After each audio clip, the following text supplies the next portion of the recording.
You know, when I was growing up, I was probably about 8 years old, and at the time, we were living in Silver Spring. Yeah. Yes. Common misconception about me in D.C. A lot of people think I'm from the hood. That's not true.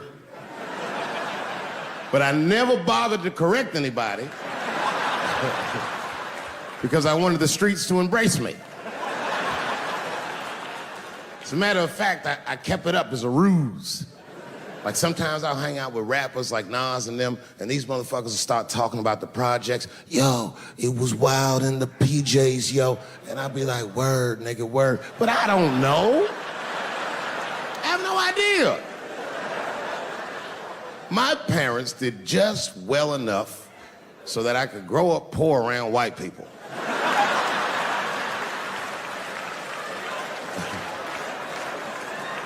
And to be honest, when Nas and them talk about the projects, nigga, I used to get jealous because it sounded fun. Everybody in the projects was poor, and that's fair.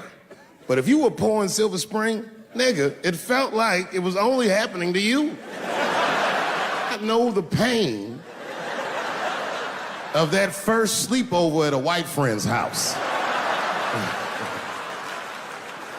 And you come back home on Sunday and just look at your parents like, y'all need to step your game up. Everything at Timmy's house works. Remember the first time you saw that?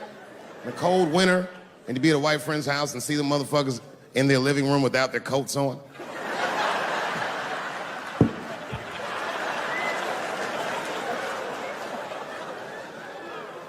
Timmy was one of my first white friends, like, in my life, man. He's a good dude, too. He moved to Silver Spring from Utah, of all places. I guess his family was affiliated with that Mormon church they got down there, and me and him used to hang out. And one day I was at his house, we were just hanging out, and Timmy says, Dave, why don't you stay for dinner tonight?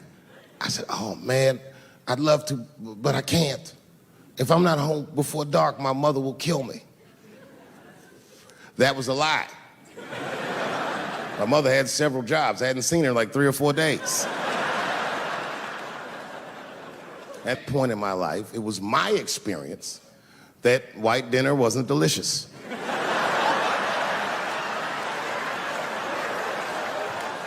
I'd rather go home and fry some bologna or some shit like that.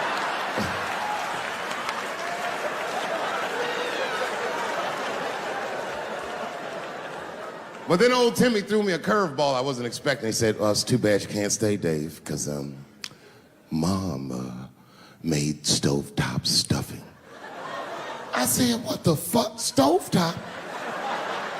Well, hold on, nigga, let me make some phone calls real quick.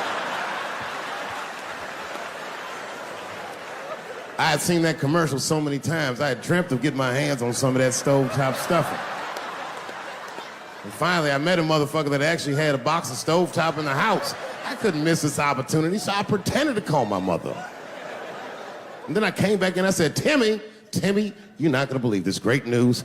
Mom said I can stay. And he said, fantastic. He said, why don't you come with me and we'll help set the table and then we can say the blessing. I had no interest in setting this motherfucker's table or saying these crazy-ass Mormon prayers.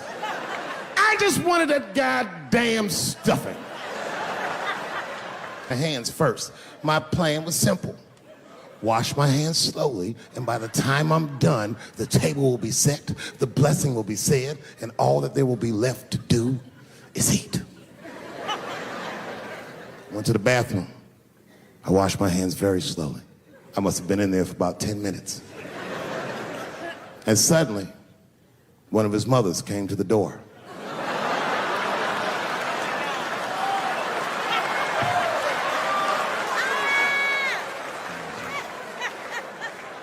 She was like, hi, David, right?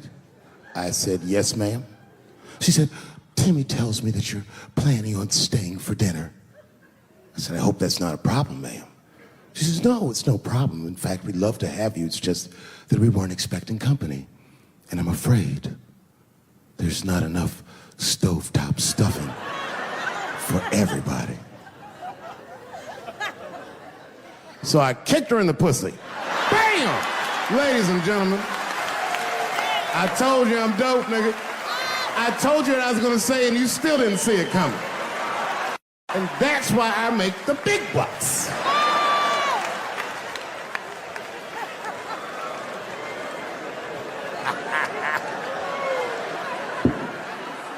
Oh my God. But there's a more important reason that I would stop doing comedy right now. And this reason is the real reason that's been percolating, and it really is the crowd, not you. I'm talking about the crowd on the big stage. It's too hard to entertain a country whose ears are so brittle. Motherfuckers are so sensitive, the whole country is turned into bitch-ass niggas.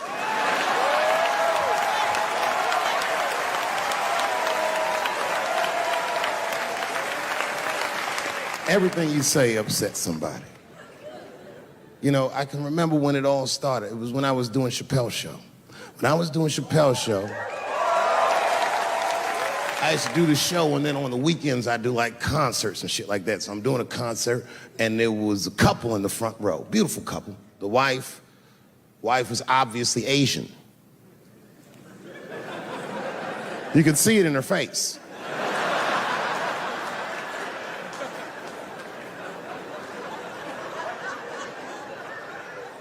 The husband, this motherfucker was mysterious, to say the least. Couldn't quite pinpoint where he was from. Caramel-colored fella, very nice hair, but it could have been from anywhere. Bangladesh, Mexico, I can't guess with a nigga like this. All I knew for sure about this guy is that his wife was a bitch. I could see that in her face, too. No, he was laughing and having a good time, and she was scowling at me at a goddamn comedy show. I couldn't figure it out. And then I realized at some point that she was pregnant, and I was smoking on stage. I said, oh my God, that's probably why she's mad. So I started to put my cigarette out, but then she hit me with one of them fake non-smoker calls. So I just kept smoking. I thought to myself, bitch, that babe will be fine, relax.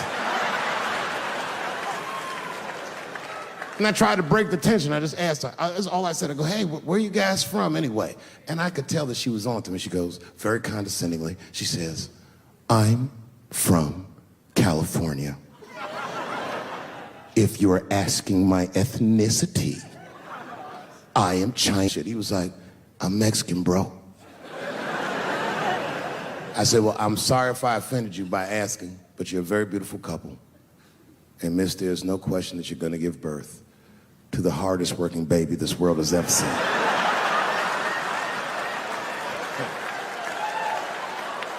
That's not a bad joke. She got very upset. She got up to leave immediately, but she didn't just leave. She had to take one last dig at me on the way out. I will never buy one of your fucking DVDs again, Dave Chappelle. I said, ma'am, with all due respect, Chinese people don't buy DVDs.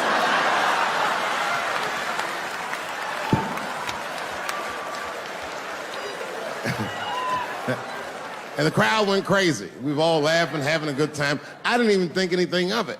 And then just 3 days later, this lady sends a fucking letter to my promoter telling him not to book me for shows anymore because I was, quote, racist, and I'm quoting her, insensitive to the nature of my interracial marriage. I was like, word, bitch, I was.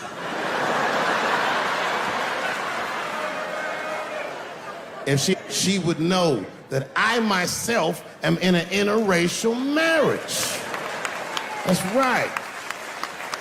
In fact, my wife is Asian too. Surprise, bitch, I'll see you on Thanksgiving.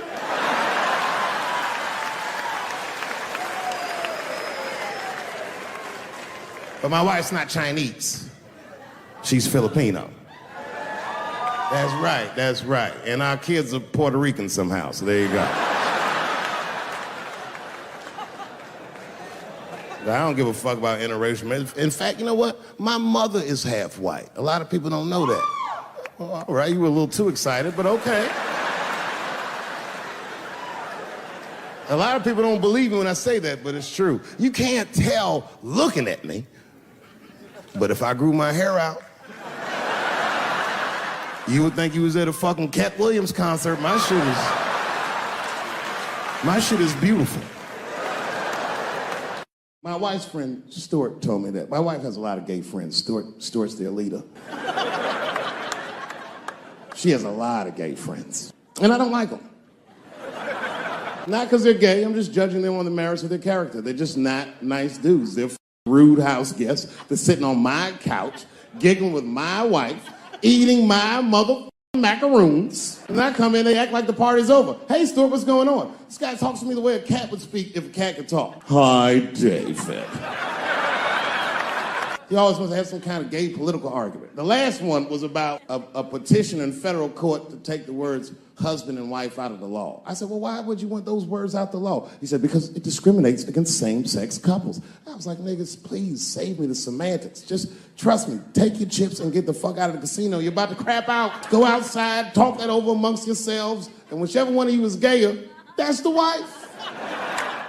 I've never seen somebody in an office so high with the most just basic fucking solutions. We should not let any more Muslims in the country till we can figure out what's going on. Did he just say, figure out what's going on? Who doesn't know how to do basic math? Let's count it out. There's been 17 mass shootings in the United States. 4 of them were done by Muslims. None of those 4 Muslims were from any of the 7 countries in your stupid ass original band.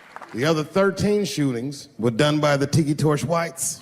And you don't see me trying to ban white people from the show to keep the rest of the audience safe. It's a fucking terrible idea because it's mean and it's racist.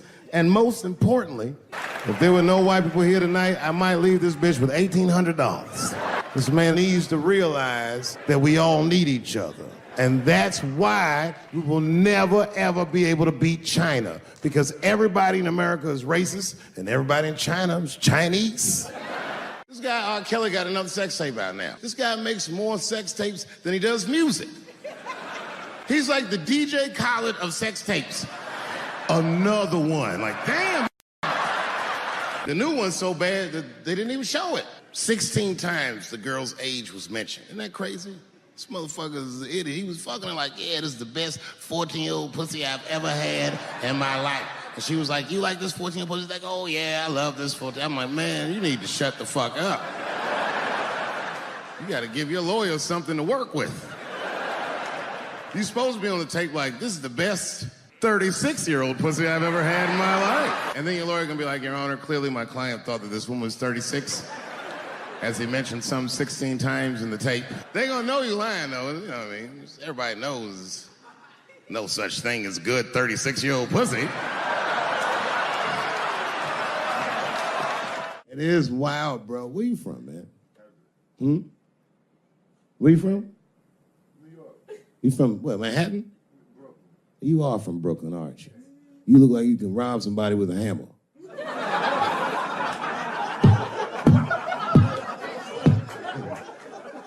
Brooklyn niggas rob you with shit they find around the house. I just got stabbed with a toothbrush. This nigga must be from Brooklyn. I'm fucking around. I think, okay, again, of all those letters, the T has the toughest road ahead. In fact, I think the T should stand for tough road ahead. They've got the longest mental gap to bridge. That's all I'm saying. Because, you know, whenever I see one of them T's on the street, I don't mind them, but I'll be like, man, I miss Bruce. I'm sorry, guys. I'm 42. I remember Bruce Jenner. Before the Kardashians, before all that, this motherfucker was a white American superhero. It was amazing. He was beating Africans at track and field. We'd never seen anything like it. He was on my cereal box growing up. You know how much of that cereal I ate? Nigga, I didn't know he was gonna do that. I knew before you guys knew. I heard things on the street in Hollywood. You know, you just be out, see people. Hey, what's up, Kanye? Why the long face? Nigga, you'll see. I got 2 mother-in-laws now. There was a big dance coming up at the middle school. I was 12 years old. I said, Dad, can I go to the dance? He said, of course you can go to the dance. I want you to get out and meet some more kids. I said, great. it costs $3 to get in. And my dad said, ooh, sorry, son, I don't have it. I was like, what the fuck? You don't have $3? Well, then how are we alive, Dad? Dad said, if you want to go to the dance bad enough, I'll tell you what, there's some money in the change jar, get the money from there. I was 12 years old, that's what I did. I showed up to the dance early. There's a long line of kids waiting behind me while I'm at the door trying to count out 300 pennies to get inside. I will never forget this shit as long as I fucking live.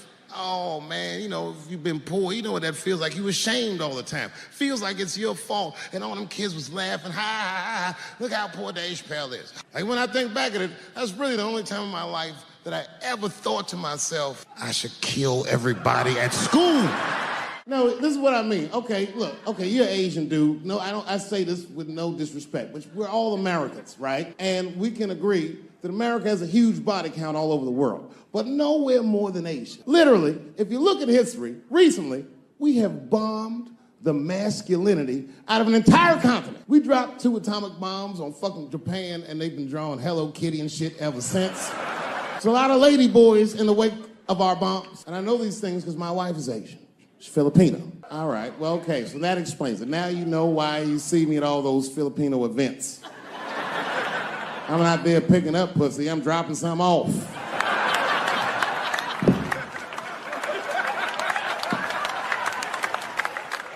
I take my wife to all that shit. I took my wife to see Pacquiao fight Mayweather. We sat ringside, okay? That was a quiet car ride home. That's what that was. That's my problem. I can't handle pressure. Sometimes pressure make me talk different. I'm serious. You ever have like that social pressure? You ever talk to somebody who's fake and they make you fake? Like that kind of deal, like, hey, how you doing? You're like, fine, how are you? And you're like, I don't even talk like that. I get sick of that shit. I do. It just makes me sick. Sometimes I'll talk crazy just to make myself feel better. You ever do that? Just start talking like crazy. Like, you ever heard his voice? Man. That's how bad guys used to talk in the 40s. In the old days. See, I talk like that. Not all the time, but if somebody put the pressure on me, fuck it, I gotta cut loose. If the police pull me over, I'll talk crazy. Son, do you know why we pulled you over? Nah, because I'm black, see, that's right. Nah. It's not illegal to talk like that. How do they know I don't talk like that every day? Stop talking like that. Stop talking like white copper. Nah. I see my age in my children. I came home from the road, this is not long ago. I've been gone for, if you can picture, I was gone for weeks and weeks.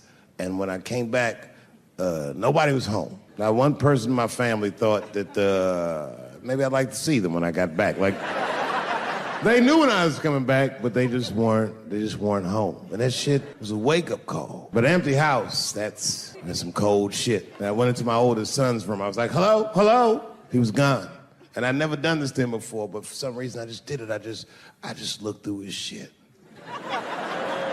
Just to see who this motherfucker was becoming. And I found these notebooks, and I started going through the notebooks, and it was all this wonderful poetry in them. And then I looked through his drawers, and I opened up his middle drawer, and I found this rolling paper. And I looked down at them papers like, oh, that's where that poetry's coming from. I'm doing a show somewhere, and I'm on stage, and I was a little drunk, you know. I figured to be safe, because, you know, everybody's phones are locked up. And I went in on this kid. I was talking all kinds of shit. Now, I didn't know that there was a journalist in the audience. Took impeccable notes. He told everybody everything I said. He was even putting the jokes in the headline. The headline said, Dave Chappelle says he wants to smash a dollhouse over Juicy Smouye's head. And I thought for sure when I read that headline, I said, well, that's it for me. I'm canceled. Lucky for me, that very same day, the Chicago police caught the motherfucker that actually did it. And hilariously, they were both Nigerian. Not only were they not white, they were very, very black. They were Nigerian, which is the funniest shit. The whole story is funny. Gay people have a hard time doing that recently. Here we go. Here comes the deep water. No, recently I've noticed that. I noticed it with that Manny Pacquiao controversy. Yeah, no, it was now in the gay community's defense. Manny Pacquiao said some outlandish shit about gay people. Very, very not nice things that I won't repeat, but there was biblical verses and some analogies to animals. Wasn't a good look. Nike took his shoes immediately, which I thought was a little harsh. A little harsh. You know what I mean? Because he's, just because he's Asian. You know what I mean? Fuck, you gonna take shoes off Asian dude to appease a gay dude. You know what I mean? No? You don't know what I mean. But Asian people kind of know what I mean. No? No Asians in the front? No? No, this is what I mean. Okay, look. Okay, you're an Asian dude. No, I say this with no disrespect. But we're all Americans, right? And we can agree that America has a huge body count all over the world, but nowhere more than Asia. Literally, if you look at history, recently, we have bombed the masculinity out of an entire continent. We dropped 2 atomic bombs on fucking Japan, and they've been drawing Hello Kitty and shit ever since. There's a lot of lady boys in the wake of our bombs. And I know these things because my wife is Asian. She's Filipino. All right, well, okay, so that explains it. Now you know why you see me at all those Filipino events. I'm out there picking up pussy, I'm dropping some off.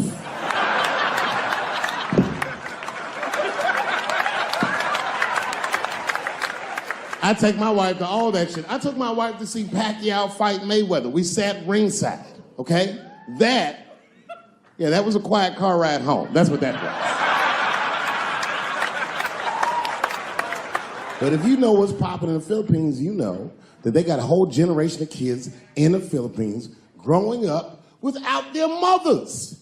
Yes, a lot of women in the Philippines go to the Arabian Peninsula, they come to the United back home, which is still one of the #1 staples in the Philippines economy, money that their expats send back to the Philippines. The men, on the other hand, are left rearing children, twiddling their thumbs, waiting on their wives' checks. These men have been fucking emasculated. And then suddenly, a boxer rises from amongst them and reinstates their manhood with his motherfucking fist. This is not the guy you're supposed to ask, what do you think of homosexuals? He's not your champ. Shit. That's why I don't have a sneaker deal, because if you say something that people don't like, they'll take your fucking shoes off. Throw the head. They've got the longest mental gap to bridge. That's all I'm saying. Because, you know, whenever I see one of them T's on the street, I don't mind them, but I'll be like, man, I miss Bruce. I'm sorry, guys. I'm 42. I remember Bruce Jenner. Before the Kardashians, before all that, this motherfucker was a white American superhero. It was amazing. He was beating Africans at track and field. We'd never seen anything like it. He was on my cereal box growing up. You know how much of that cereal I ate, nigga? I didn't know he was gonna do that.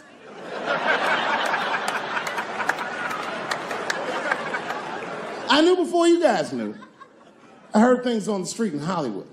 You know, you just be out, see people. Hey, what's up, Kanye? Why the long face? Nigga, you'll see. I got 2 mother-in-laws now. And when I heard he was gonna do it, I was scared. I didn't think the public was ready. I didn't think the media was ready. And you know what? I was wrong. Never seen anything like it. Welcome to the world, Caitlin. So long, Bruce. Hello. Somebody called me a nigga in traffic last Wednesday. It's so long, it takes a minute.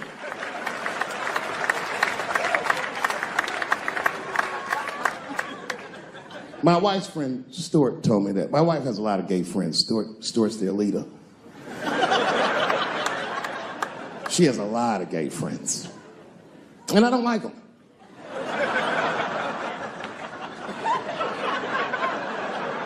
Not because they're gay, I'm just judging them on the merits of their character. They're just not nice dudes. They're fucking rude house guests. They're sitting on my couch, giggling with my wife, eating my motherfucking macaroons.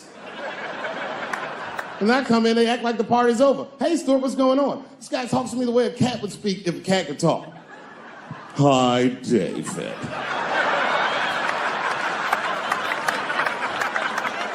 Stuart, what's all the beef, man? What's going... He always wants to have some kind of gay political argument. The last one was about a petition in federal court to take the words husband and wife out of the law. I said, well, why would you want those words out the law? He said, because it discriminates against same-sex couples. I was like, niggas, please save me the semantics. Just trust me, take your chips and get the fuck out of the casino. You're about to side, talk that over amongst yourselves, and whichever one of you is gayer, that's the wife.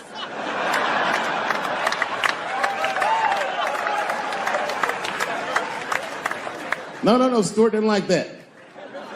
Stuart educates me about this movement, you know what I mean? I didn't even know shit about it. He told me it's called LBGTQ.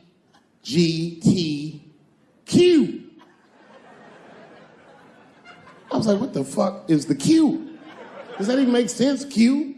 Turns out Q is like the vowels. That shit is sometimes Y.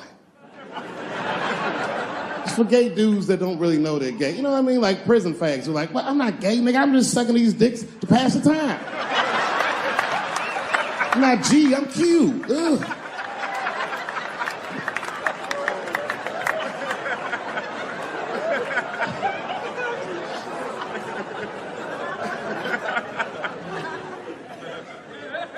I think, okay, again, of all those letters, the T has the toughest road ahead. In fact, I think the T should stand for tough. If Martin Luther King had a sneaker deal, we'd still be on the back of the bus. They always true, the Nike exec come up, hi, Martin, we need you to tone down the talk of civil rights and blacks being humans. It's upsetting our southern distributors. But I don't understand. I thought that's why I had a sneaker deal in the first place. Not quite. Really, it's a walking shoe, and we like the marching, but try to understand. Fuck that shit. You know, I get it, though. I understand why gay people are mad, and I empathize. You know what? I'm just telling you, this is a black dude. I support your movement. But if you want to take some advice from a Negro, pace yourself. These things take a while. Just because they passed the law doesn't mean they're going to like it. Brown versus Board of Education was in 1955. I was shocked. Is this happening? Wait a minute. Is this a time in American history when an American can make a decision for themselves? And even though other Americans don't understand it, they'll support it and let this person live a happy life? Is this what's happening? If it is, then good for America. That's Dave Chappelle, the American. Although Dave Chappelle, the black American, he was a little jealous. I was like, how the fuck are transgender people beating black people in the discrimination Olympics? If the police shot half as many transgenders as they did niggas last year, it'd be a fucking war in LA. I know black dudes in Brooklyn, hard street motherfuckers that wear high heels just to feel safe.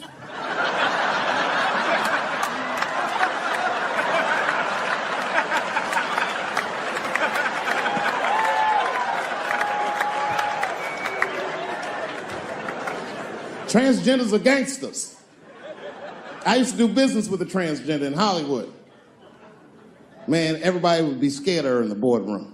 She walk in there, newly minted woman, high heels, purse. Shit.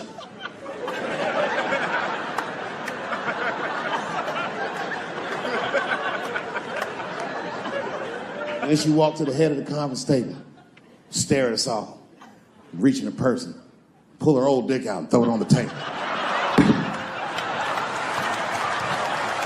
Let's talk business, gentlemen.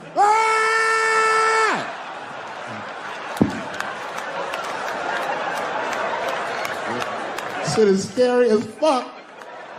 If your best friend pitched that to you, you'd be horrified. Yo, nigga, let's go to the hospital and cut our dicks off and make pussies out of them shits. What? Can't we just get matching jackets or tattoos or something? Sure, that's what you want to do? There's only one way to find out, nigga. Wu-Tang, bow, bow. Let's go to the club and trick niggas into fucking us, yeah. I know it's fucked up, but I tell you the truth. You know, everything's funny. Everything's funny till it happens to you. 3 months, a mere 3 months after that terrible attack that Chris Rock endured, I was on stage at the Hollywood Bowl, and a lunatic jumped out of the crowd and attacked me. Now, I gotta tell you, if it happens to you, you don't even know what the fuck is happening. It was like slow motion. I just looked over. I don't know this nigga. And I just looked and said, oh my God, I'm being attacked. And this motherfucker was ragged. He jumped at me. He was like, ah!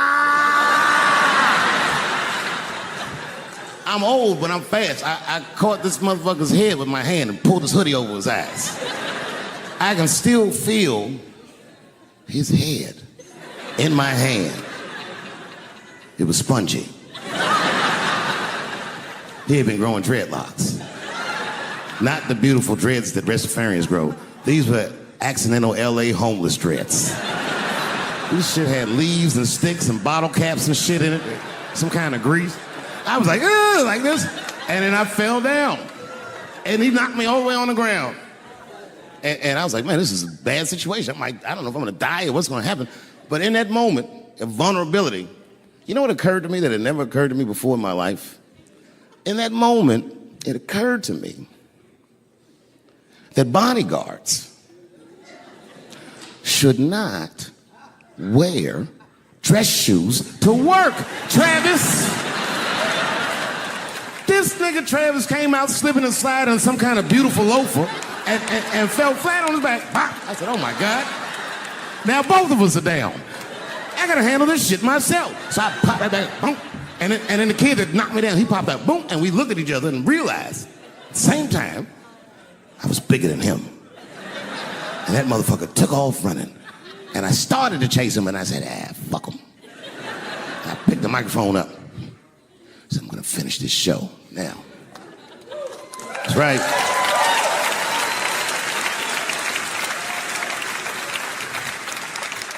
For 3 months before that, I'd been making fun of Chris Rock. And people would ask me all the time. They'd say, Dave, what would you do if you were Chris Rock and Will Smith slapped you in the face? And to this day, the answer is the same. Well, I don't know what I would have done. I've never been in a situation that extreme. But I do know now what Will Smith would not have done. And that is enjoy the rest of his evening. Man, listen. We gave that kid a good while. We was whooping his ass. Not we, I mean, I was on stage trying to think of a joke to tell, but they was beating this nigga up right behind me. Everybody could see it. Everybody could see it. And I'm sitting up there trying to think of what to say. And I'm tongue-tied. Me, of all people, can't think of anything to say. Look at my karma. Just that moment. Of all the people in the world, Chris Rock walks from backstage, walks up to me in front of 20,000 people, grabs the mic out of my hands and looks at the crowd and goes, was that Will Smith? Man, motherfuckers fell out of their chairs laughing. I was standing there looking stupid. I was fucking furious because I'm thinking in my mind, nigga, this is my attack. You got attacked 3 months ago. Now you have jokes. So I snatched the mic back from Chris and tried to get one off, but my shit did not go good at all. I didn't know what to say. I was just like, it was a trans man. And the crowd was like, boo. This is LA, we like trans people, boo. I know, I felt so bad. I felt so bad. But I know why I did it. You'd have to be there to understand, but man, when that guy tackled me, it was like it's like a movie or something. You gotta picture this. Picture a famous person you like. Every famous person you could imagine was at that show. It was like the biggest night that Hollywood had ever seen. And when that guy tackled me, he cleared the bleachers. I had to watch the tape afterwards to know this happened, but as soon as he tackled me, Jamie Foxx was the first motherfucker that jumped out of the crowd. He was wearing a white cowboy hat like he knew this shit was gonna happen to him. Never seen this nigga in a cowboy hat before. And Jamie started chasing that motherfucker around like any given Sunday. And that kid was fast as shit, was juking and shaking, and he broke Jamie's ankles, and he just kept running. And then Jon Stewart from The Daily Show ran from backstage and jumped at this motherfucker like Super Jew. He was like, ah! And the kid seen Jon coming, so he jumped back, and Jon went flying that way. And this kid was fast, and then he turned around. He sees the emergency exit. He starts running for the emergency exit. Just before he got to the door, motherfucking Puff Daddy from Bad Boy Records jumped in front of the door. That nigga was like,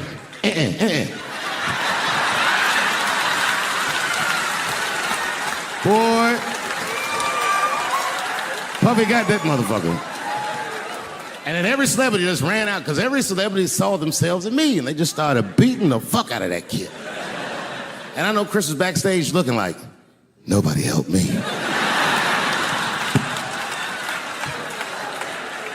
Everybody hates Chris.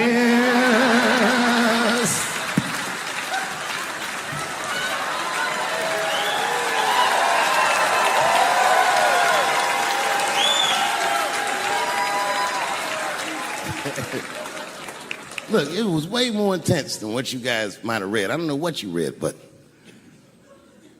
the kid, while we was beating on him, reached in his waistband, pulled out a .22 caliber pistol. That shit was mayhem. Everybody started screaming, oh my God, he's got a gun, he's got a gun. And then I got scared. I was in the back, but I was scared because I knew that everybody that was with me was armed. Yes, if they had shot and killed this kid on stage at the Hollywood Bowl, like I pay you to do, Travis.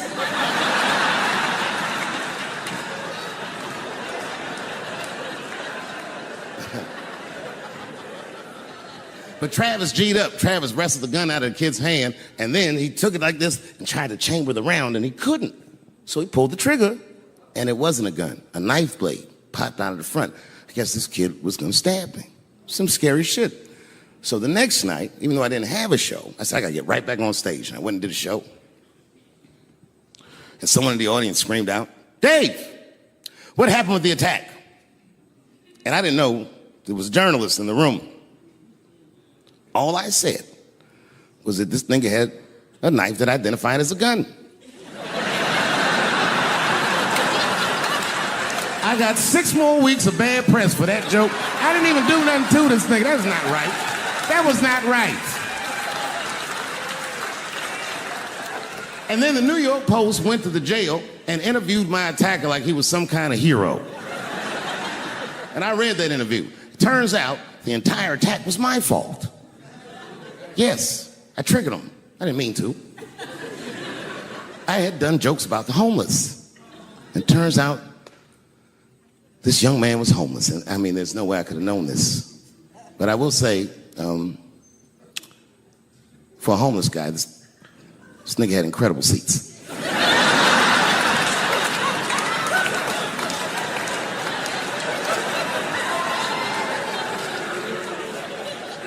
Oh, and they said I triggered him because I had done LBGTQ jokes, and it turns out this fellow was a bee. That was the headline in the article. It said, Dave Chappelle's alleged attacker is bisexual. I said, alleged attacker?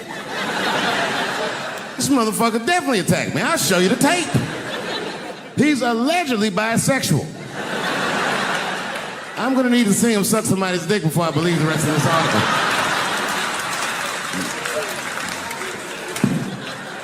I read that shit in the paper. I was horrified. I was like, oh, bisexual? I could have been.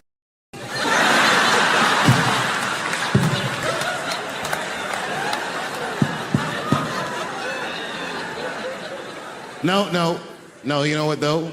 It's not funny because after all that madness ensued, I went to the hotel room. I was by myself and I opened the door and my wife was in there alone. She was sobbing, like sobbing. I said, oh my God, what's wrong with you, bitch? Did you get attacked too?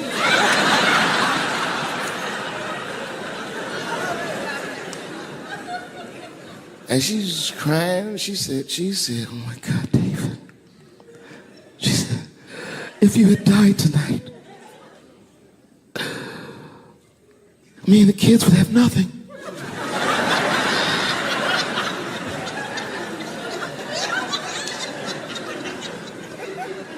Then I knew it was serious. So I sat down on the bed next to her. And I reached in my pocket, I pulled some keys out that she'd never seen before.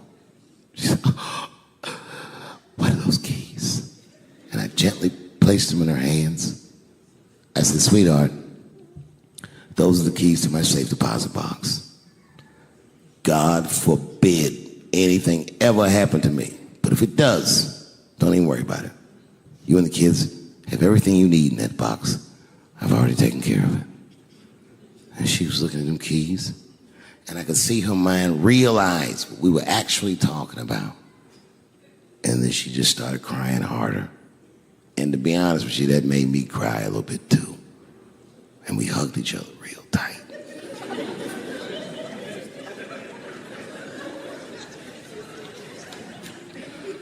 Do you know this bitch looked in the box while I'm alive and well? Who does that? Oh my God. And then she was mad at me. She said, God damn it, David, I opened that box. I said, you did? She said, yes, I did. And there was nothing in there.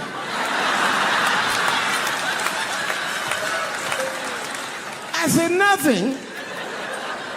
Oh. She said, nothing except your stupid joke book. I said, whoosh. I said, well, sweetie, look. If you tell those jokes exactly how they're written, you and the kids should be fine. They're really good jokes.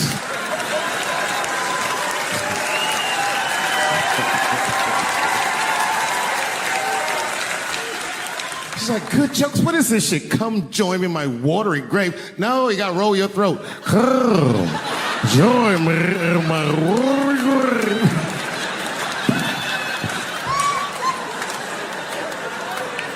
And me and her, like, we weren't arguing, but you know what I mean? She was just like, you need to stop doing that. And then I tried to change the subject. I go, how is school going, boys? And my son's telling me, well, we didn't have school today, technically. I'm like, well, what's going on? He said, well, there was like a school shooting drill. I never heard of this. You know what this is? They have drills that they make kids do where they practice what to do if somebody comes to shoot up their school. I'd never heard that before. I was like, what the fuck? Then I had to tell my sons the truth. I didn't want to tell them this shit. Son, listen to me. Fuck that drill. If somebody comes to your school and wants to shoot it up, I'm just gonna be honest with you. You probably gonna get shot, nigga. I'm just being real. You got a famous dad. I talk a lot of shit. They're gonna be gunning for you, little buddy. Just stay low and run in a zigzag pattern and don't try to save anybody, son. Do you understand me?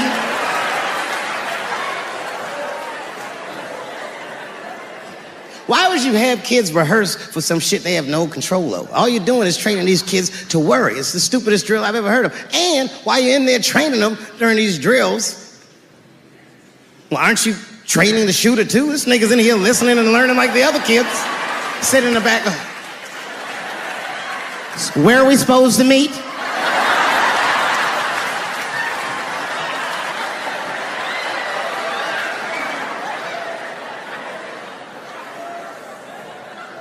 If you're a parent, this shit is terrifying. This shit is real scary. All the parents is looking at each other crazy. Because we know as parents that one of us is raising the shooter. Just don't know which one of us it is. All we know for sure is that if you're a white parent, the chances that it's you is exponentially higher than the rest of us. And shooting up school is a white kid's game.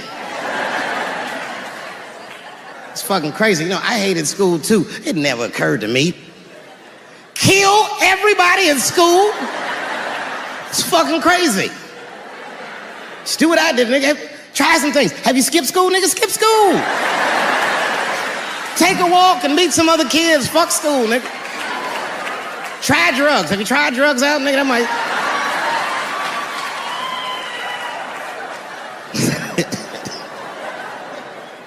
Some scary shit. I've given this a lot of thought. I don't see any peaceful way to disarm America's whites.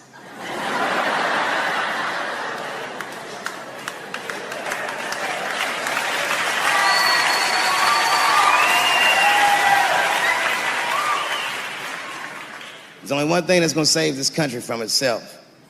Same thing that always saves this country from itself. And that is African Americans. Right. And I know the question that a lot of y'all have in your minds is, should we do it? Yeah, fuck yeah, we should do it. Listen, no matter what they say or how they make you feel, remember, this is your country too. It is incumbent upon us to save our country. And you know what we have to do. This is a fucking election year. We gotta be serious. Every able-bodied African American must register for a legal firearm.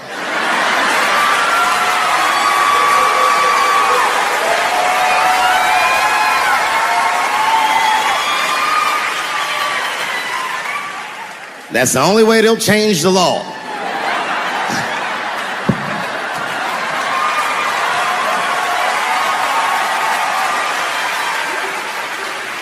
I hate guns, personally. I can't stand them. Yeah, but I have several. I don't want them, but I feel like I need them. Don't forget where I live. I live in Ohio. And anyone that knows anything about Ohio knows that even the word Ohio is an old Native American word. It means, literally, a land of poor white people.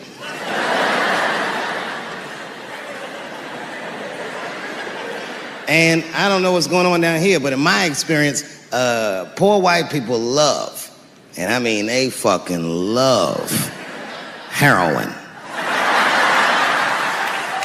They can't seem to get enough of it. I didn't even know what I was looking at first. I was just driving like, why are all these white people so sleepy out here? Do you think?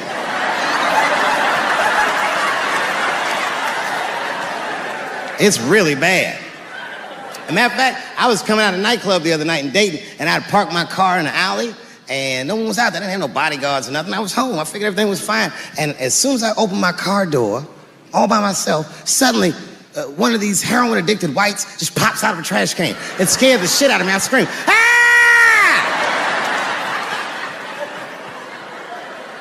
And then I realized it was a woman. She was fucked up. She's like, hey, man, relax, okay? I'm sick, all right? I need some drugs, man. Please, I'll suck your dick for $5, man. I was like, ugh.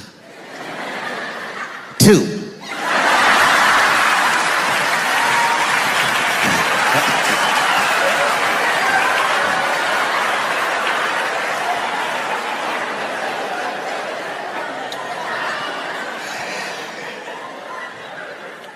Obviously, I'm joking. This opioid crisis is a crisis. I see it every day. It's as bad as they say. It's ruining lives. It's destroying families. Sadly, you know what it reminds me of, seeing it? It reminds me of us. These white folks look exactly like us during the crack epidemic. You know, it's really crazy to see. And all this shit they talk about on the news about how divided the nation is, I don't believe it. I feel like nowadays we're getting a real good look at each other. It's wild because I even have insight into how the white community must have felt watching the black community go through the scourge of crack. Because I don't care either. Hang in there, whites. Just say no. What's so hard about that?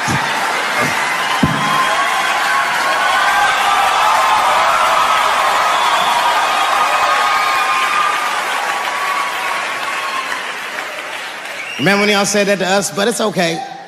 There's no grudges. Now you finally got it right. Once it started happening to your kids, you realize it's a health crisis. These people are sick. They are not criminals. They are sick.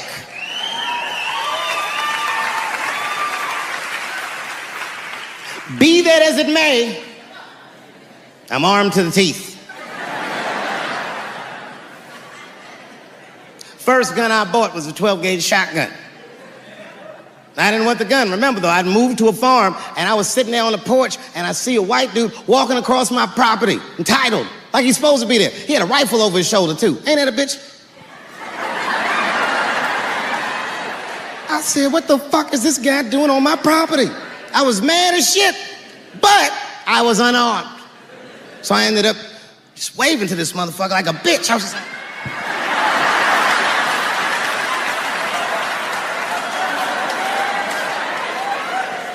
And as soon as he got far enough away, I ran to my car and sped to Kmart.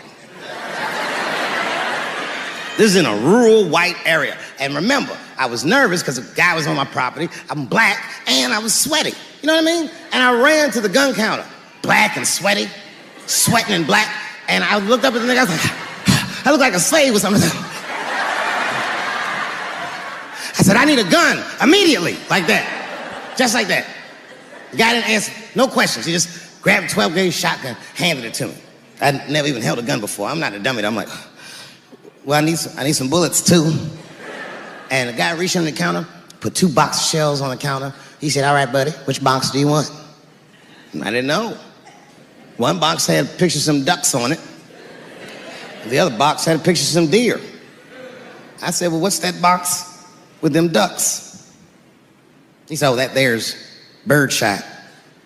And then he goes just like this, I'm not exaggerating, he goes, that won't kill a man.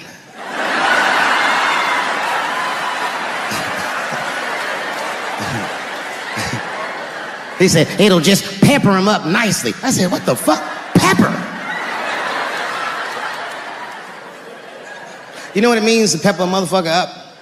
It means that when the shell explodes, hot BBs will shoot out of the barrel of the gun, not killing a motherfucker, but penetrating their skin and shallow flesh. Boy, that's gotta hurt. Hot BBs? Ha ha! Remember when Dick Cheney shot a motherfucker in the face and he lived? That was birdshot.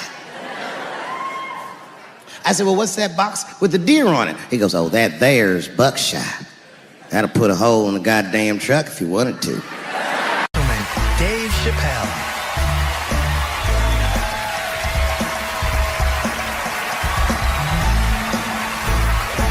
Thank you. Oh, boy, I'm very nervous. No pressure. During the Civil Rights Movement, I can't read what's on the teleprompter. Some about black America and white America. There's black Americans and there's white Americans. We're all one America. So if you don't mind, this is not live, is it? I imagine whatever I say, you could just edit it out. Let's try it a few ways. Lou, are you in the booth? I am. All right, good. You know what, Lou? Let's just play around with it and see if we can get it right and get this clip package on, and then let me go home, all right? You got it. All right. Ready? All right, count me in. 5, 4, 3, 2, 1. Wu-Tang. I'm just with you, Lou. Let's do it again. We're gonna do it again. We'll get it right. Here we go, Dave. 5, 4, 3, 2.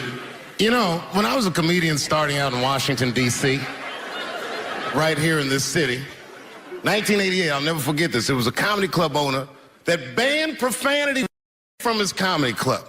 He said it offended his audience, and this was a cause of major concern for all the comedians in the circuit. And we all called a meeting, and we had the owners come, and it was the club owners, and it was the comedians. It was the classic labor dispute. The club owners laid out their case. There cannot be profanity in these clubs because that offends people. And there's a comedian who's still a good friend of mine to this day. He lives right here in Washington, D.C. He stood up and he said, he's black, I should tell you because it's important to the story. He says, I use profanity because I live a profane lifestyle. He says, I don't have an insect infestation in my house. I have roaches.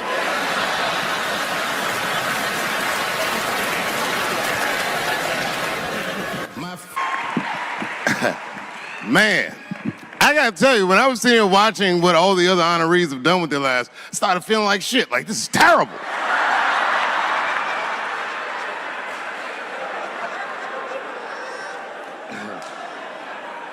And then Bobo brought me up and started out good with that Ali picture, and then it just...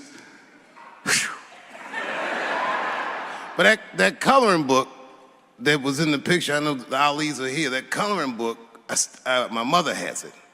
And Champ, he signed it. You know, the greatest, he signed it, Muhammad Ali. And his sparring partner was there that day. And his sparring partner signed it, said the next heavyweight champion of the world, Larry Holmes. And he was. And 2-year-old Dave Chappelle colored all in that shit and just ruined the book.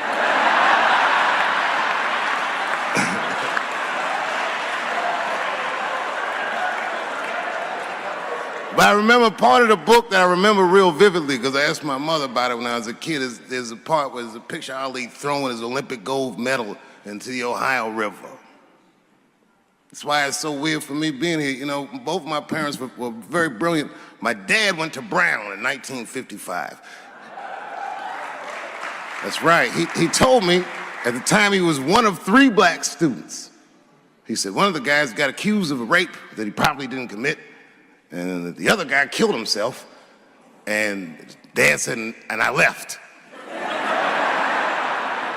And see, that's what makes us Chappelle's great. We know when to quit.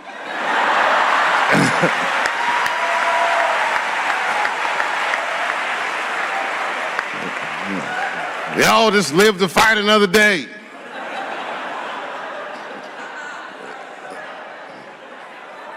I gotta say, I'm very honored to be here, and I'm very honored to be here with the other honorees. Really, I'm like very humbled by you all, the work that you do, and you all make me want to be better. All of you.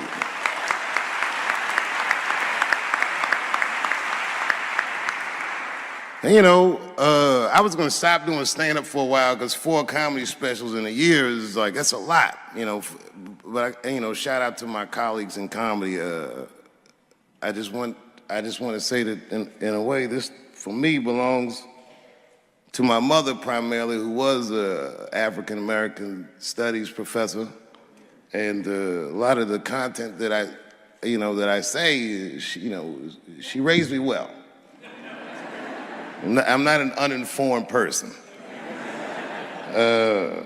But also, you know, my colleagues in comedy, like comedians have been getting beat up pretty bad recently, and we're somehow nowadays expected to speak with the precision of attorneys or politicians. We are not. I always think of James Baldwin. You know, James Baldwin was one of my favorite writers because he managed to tell white people what they feel like to be around.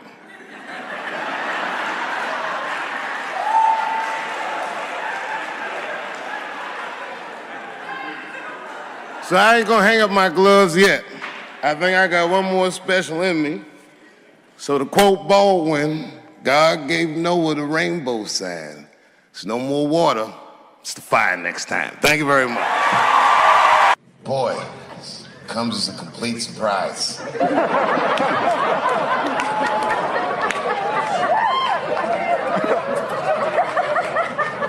I mean, I read all the reviews, and they said so many terrible things. They were embarrassed for me. I had lost my way. It wasn't even worth watching. I hope all you critics learn from this. This is a teachable moment. Shut the fuck up forever.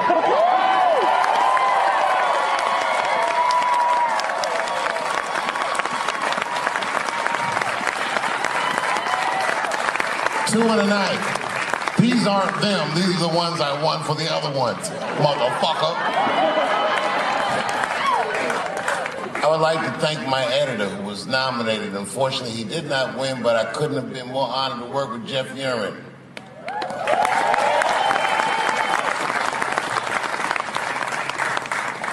Stan Lathan has been directing television since 1968.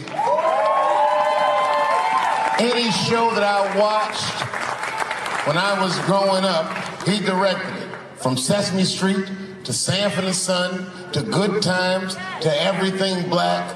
And finally, you motherfuckers finally gave him an Emmy tonight. He deserves so much more, but I'm glad you came around.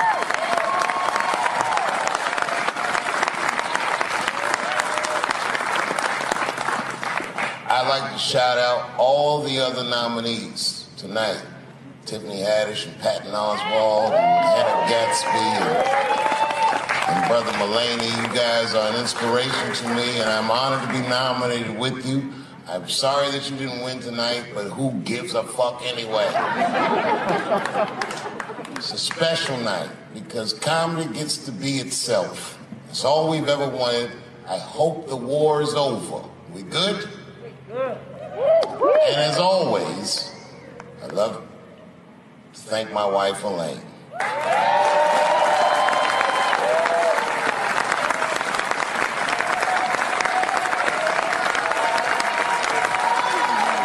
That's right.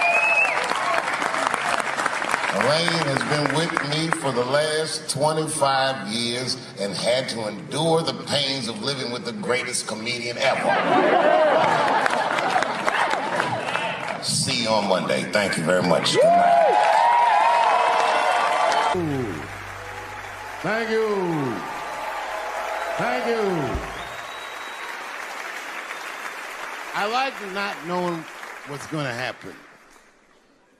I like making memories. Sometimes I do all this crazy shit around my colleagues just so that they can tell their friends I did it. But rather than talk about myself, just briefly, I want to just talk about my genre.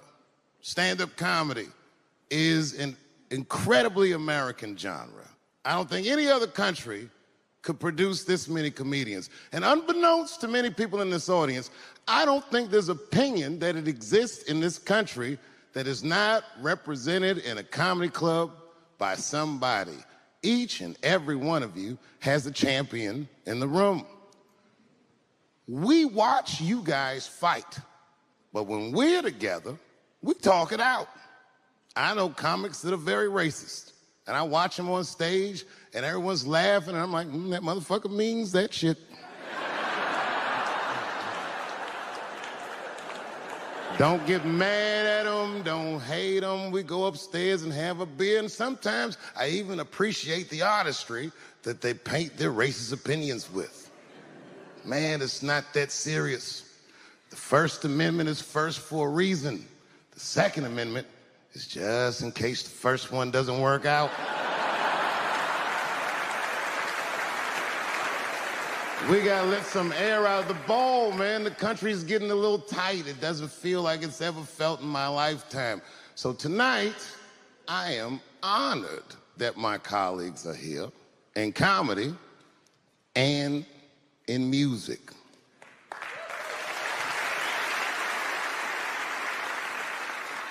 And I want everyone in America right now to look at me. Look at me smoking indoors.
know who I feel real bad for is Indians.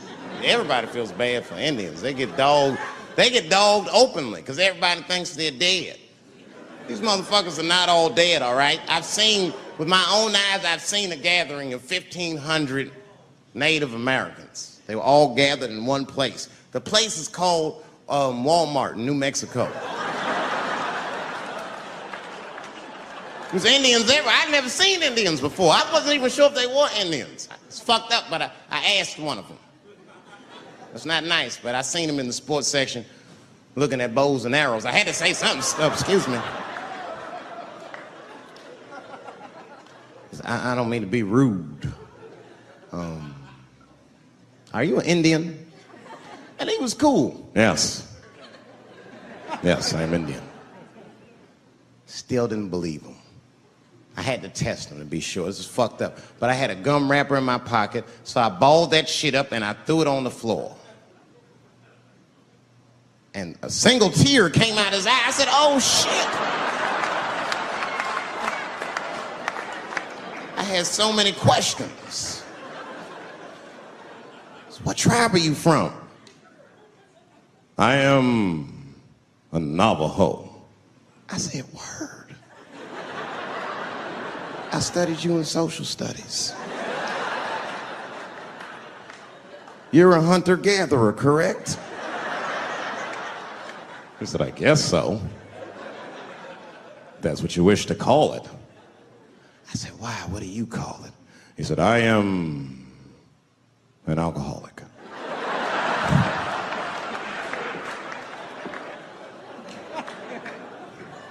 I said, well, what's your name, dog? He said, please. Dog is my cousin. That was a good guess. My name is Running Coyote. What is your name, friend? And that shit caught me off guard. I mean, I didn't want to say my name was Dave to a motherfucker named Running Coyote. This don't feel good enough. He just put me on the spot. I said, huh? My name, what? Oh, my name's Blackfeet. Then I changed the subject. Forget about me. What's going on with you? I want to meet your chief. Why don't me, you, and your chief and your friends get together tonight? We could have a real live peace pipe smoking ritual. We need to celebrate, nigga. I thought you were dead. And he set it up. It was beautiful. It was just like I dreamed. We was all sitting around. Them Indians was beating the drum. Some other Indians came out the back with a long blanket that was folded in half and put in front of us. Opened that shit up, and on the blanket was a long wooden pipe with feathers. And bags of weed were all over the blanket. Chief walked over.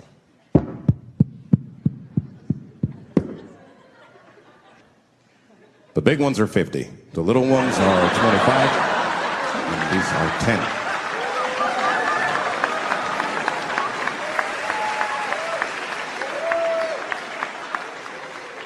Me and those Indians got high as shit.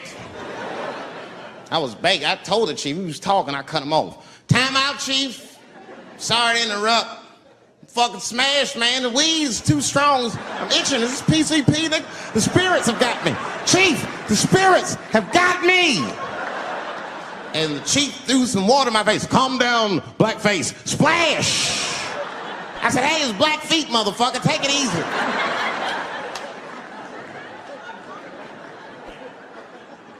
Blackfeet, you're welcome to stay amongst me and my tribe for the night until the spirits leave you. And they gave me my own teepee to sleep in, which sounds nice. I personally felt like it was a little fucked up, you know, because they all had houses, man. It's like, why can't I sleep with y'all in the house and watch TV? Nigga, I can't be on this grass all night.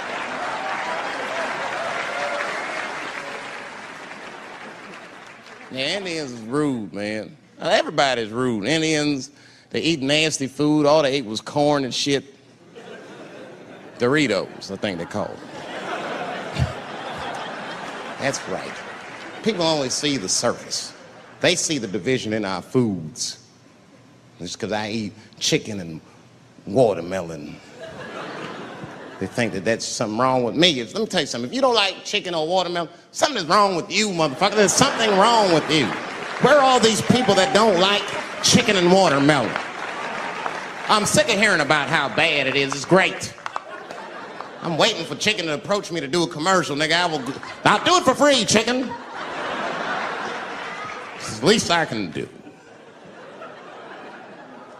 They make fun of Latin people for eating, what y'all eat? Beans, rice, corn. Listen, that's not a reason to hate a motherfucker, all right? It's funny, but it's not a reason to hate. The only reason these things are even an issue is because nobody knows what white people eat. You've been very good at keeping that shit a secret amongst yourselves. I study white people. You don't know that. I'm writing a paper on you. Not even for school, nigga, just to do it, just to get, I'm just doing independent research. I'm spending my money, that's why I'm working so hard. I follow you around grocery stores. They freak out. I just try to peek in the cart. They always say, get away from my cart, nigga. What are you looking at? Chicken and giblets are over there. You must be lost. These are vegetables.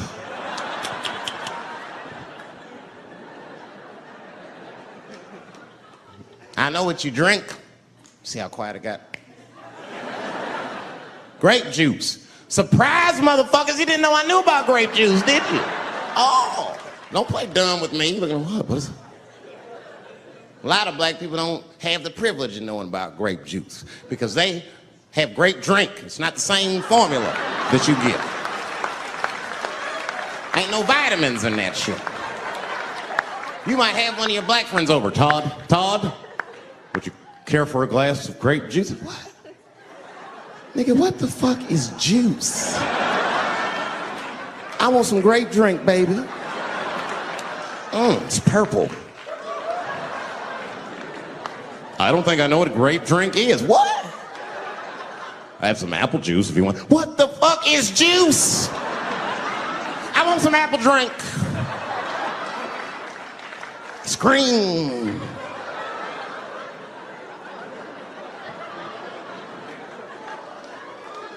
Remember that commercial for Sunny Delight when all the kids run in from outside playing? And they all run to the fridge. All right, I got some purple stuff, some Sunny D. As soon as you say Sunny D, all the kids go, yeah! Watch the black kid in the back. If you ever see that commercial again, look at that black kid. He'd be like, I want that purple stuff. That's drink, nigga, that is drink. They want drink. I want all them vitamins, nigga, I want drink. Sugar, water, purple.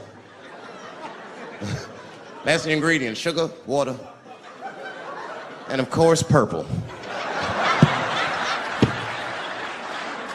It's too fucking much. I got a lot of things to talk about tonight. First of all, I've stopped smoking weed.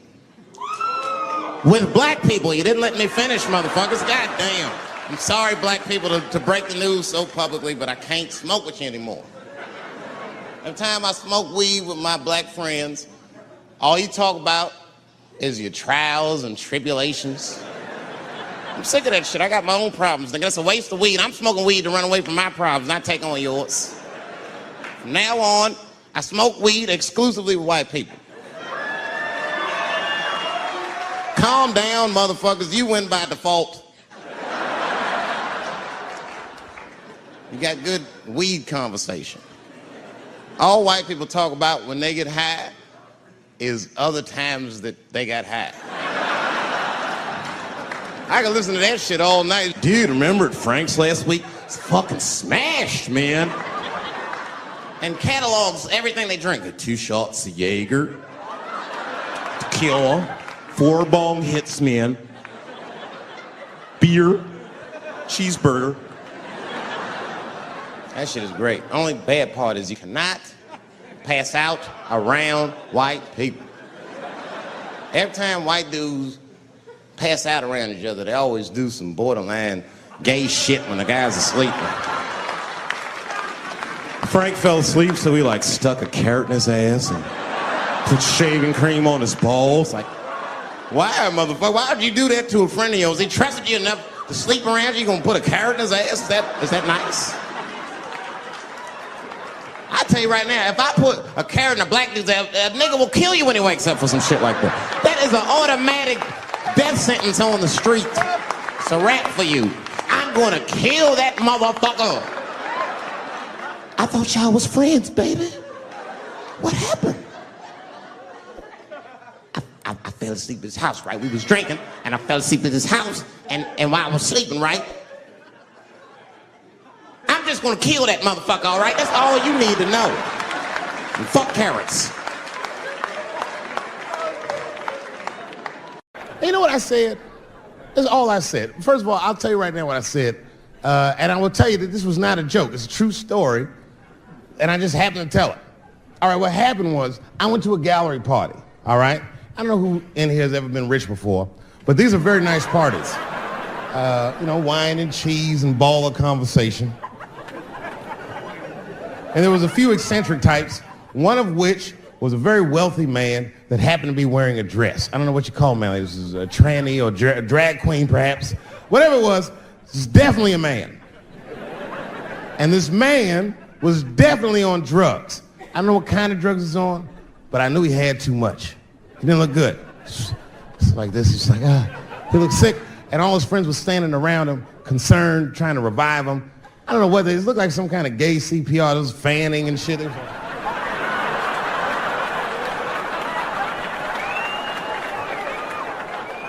I saw all this from a distance. Now, I should have minded my own business, but I got curious. I was like, oh. And I went over there. All I said, excuse me, gentlemen, is he okay? And then they looked at me like I was evil. She is fine. I said, word? Oh. I'm sorry, I didn't know this is what we were doing. Here's my thing. I would support anybody's right to be whoever they feel like they are inside. I'm your ally in that. However,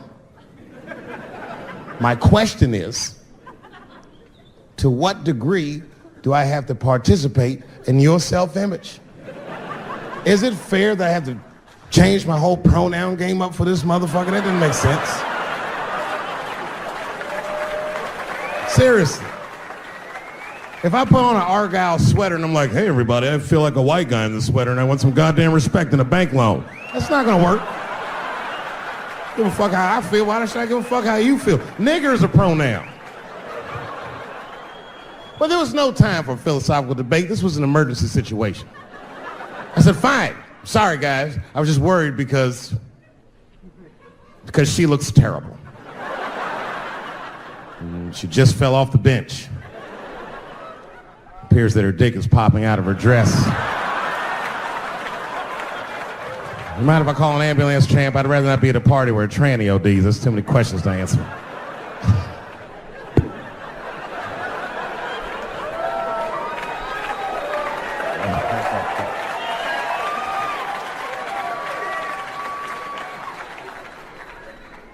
Okay, I've been through this before. I had a friend from high school. Now, in high school, this guy was a thug, right? He was a fucking dope boy. He did it all. He's a wild dude. People used to be very scared of him. And then after high school, word on the street was he'd come out the closet. I personally didn't believe it. I bring him up because last year, he calls me out of the blue like, yo, what's up, man? I got your number from so-and-so, and I heard you're going to be in New York doing a show. Could I get some tickets? I was like, fuck yeah, get some tickets, man. How you been? He said, well, we'll catch up at the show, man, but yo, I appreciate it. I'll see you soon. I said, all right, man, take care. And I was about to hang up, and I couldn't resist. I was just like, hey, nigga, I heard you was gay. What's going on with that?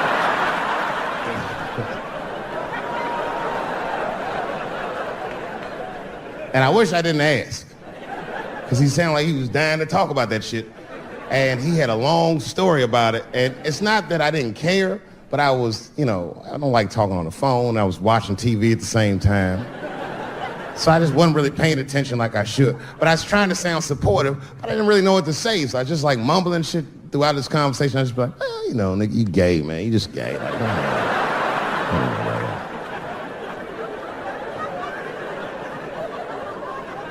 This went on for a while, and then finally I had to say something like definitive to get him off the phone. And I was like, hey, man, you know what? Don't let people get you down, all right? And the next time someone tries to make you feel bad about yourself, just remember, everybody fucks funny to somebody.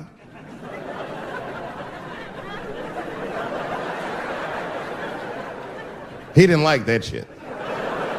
He's like, what the fuck does that mean? I said, huh? He said, you saying I fuck funny, motherfucker? I said, no, that's not what I'm saying. I'm saying everybody's different. He said, you ain't say different, nigga. You say it funny. What's so fucking funny about the way I fuck? And I said, hey, man, I fuck feet. He said, what?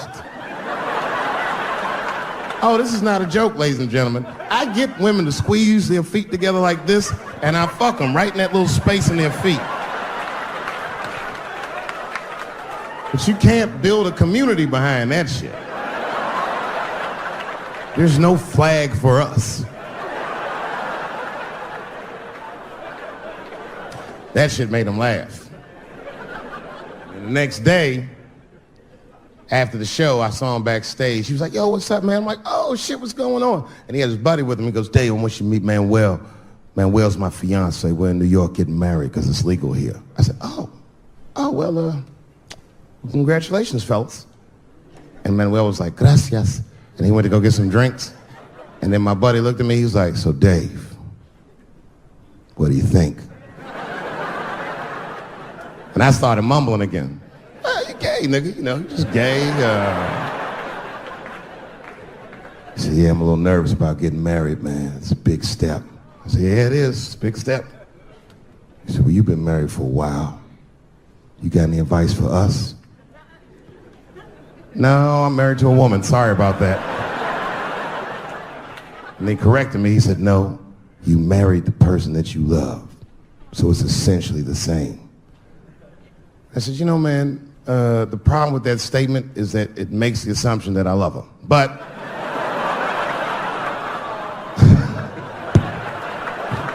you guys lighten the fuck up. Of course I love my wife. She laughs at this shit. As a matter of fact, she eats and spends this shit. You know what I told him? I told him, I said, you know what you should do, man? First of all, you shouldn't do it. I'm talking about being legally married. It's not that you're gay as much as just legal marriage is a fucking diabolical leverage game in the United States. I'm just being honest. Devoid of religious significance or the idea of love, marriage is nothing but an awful contract that you shouldn't sign. I'm just being real. Because you start out loving each other, and then like 2 years later, you're just building a case against one another for a hypothetical court date that may or may not ever happen. You throw being gay on top of that, that shit is explosive. Like I said, Ray Rice shit. Okay, right after Ray Rice went through all that shit, I was at a party and I met this kid, Michael Sams. You know Michael Sams? Very nice guy. He's the first openly gay NFL player. And Mike's a very nice guy, very brave guy. But when I met him, I couldn't help but thinking, now what's gonna happen when Michael Sams beats his wife up in the elevator? Is that domestic violence, or is that just two niggas working shit out in the elevator? You know what I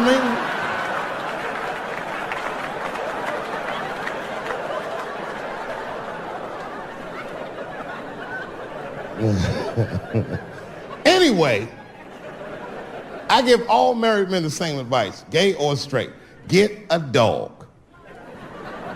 This dog will love you all the time, but she's not going to. It's real talk. I didn't even know about dogs, and my kids got the dog. They brought him home from the shelter, and I didn't even want him. They were like, can we keep him? I said, nope. I said, where'd you even get this dog? They're like, we got him from the shelter. I was like, ugh.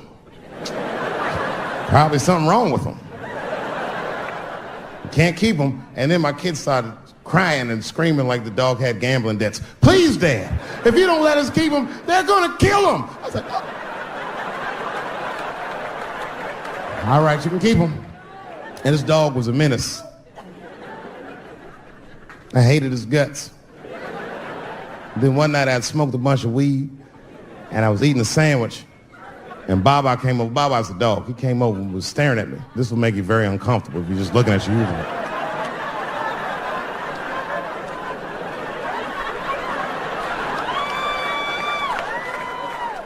I had to give him a piece of my sandwich so he'd go away. And that's how we became friends. Now, if you see me walking down the street with Baba, I ain't got no leash or nothing. He walks right next to me. If I stop, he'll stop. And if I go, he'll go. And all my friends are like, yo, Dave, that shit is dope. How you train Baba to do that shit? I've never trained Baba. Just a messy eater. If I drop food and Baba's not around, all I gotta do is call him. Baba! He's a black dude's dog, so he doesn't come right away. He peeks first to see what's going on.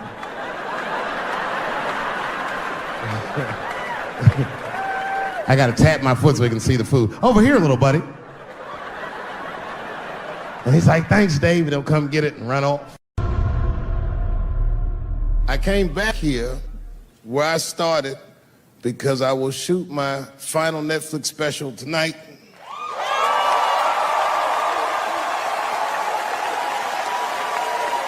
That's right. And after this shit, it's time to make America wait again. I've done too well. You know, if you black in show business and do too well, it's scary, nigga. Like, you gotta get the fuck out of the casino while the getting's good, while you're still winning. If you don't walk away from the table, well, that's how niggas get Kevin Harted. You already know. That's my man. I'm just saying, if he got a sex tape out, well, it's just a matter of time for me.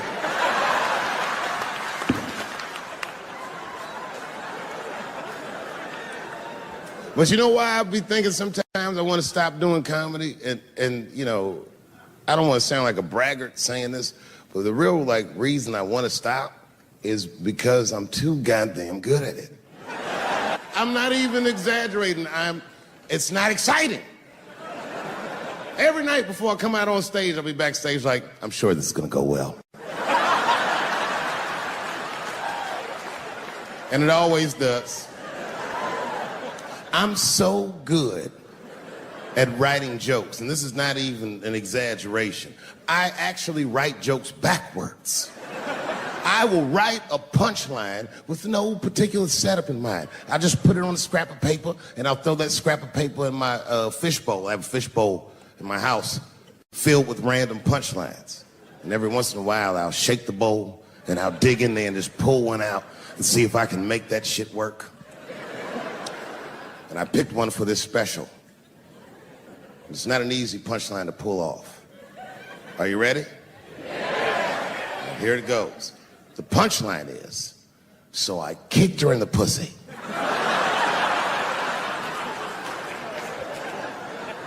I haven't finished the joke yet. I just know whatever happens in the beginning of the joke, at the end of the joke, for some reason, I'm gonna kick somebody in the pussy. And it's going to be hilarious. And you know what's weird? I've always remembered a time when I wasn't. You know, when I was growing up, I was probably about 8 years old, and at the time, we were living in Silver Spring. Yeah. Yes. Common misconception about me in D.C., a lot of people think I'm from the hood. That's not true. But I never bothered to correct anybody because I wanted the streets to embrace me. As a matter of fact, I kept it up as a ruse. Like sometimes I'll hang out with rappers like Nas and them, and these motherfuckers will start talking about the projects. Yo, it was wild in the PJs, yo. And I'll be like, word, nigga, word. But I don't know. I have no idea. My parents did just well enough so that I could grow up poor around white people.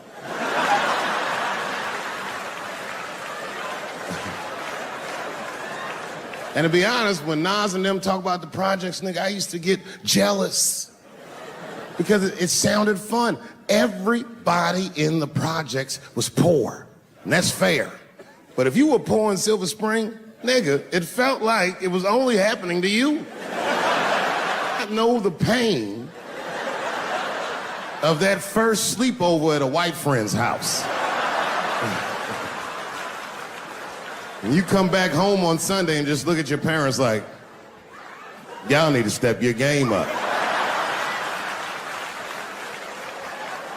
Everything in Timmy's house works.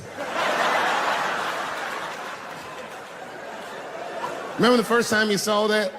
In the cold winter, and you'd be at a white friend's house and see the motherfuckers in their living room without their coats on?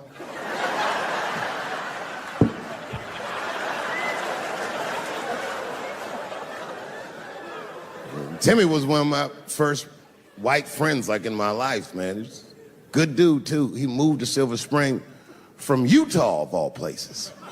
I guess his family was affiliated with that Mormon church they got down there, and me and him used to hang out. And one day I was at his house, we were just hanging out, and Timmy says, "Dave, why don't you stay for dinner tonight?" I said, "Oh, man, I'd love to, but I can't. If I'm not home before dark, my mother will kill me." That was a lie. My mother had several jobs. I hadn't seen her in like 3 or 4 days. At that point in my life, it was my experience that white dinner wasn't delicious.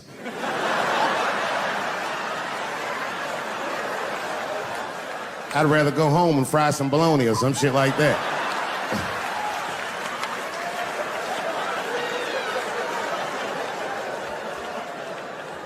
But then old Timmy threw me a curveball I wasn't expecting. He said, "Oh, it's too bad you can't stay, Dave, because Mom made stovetop stuffing."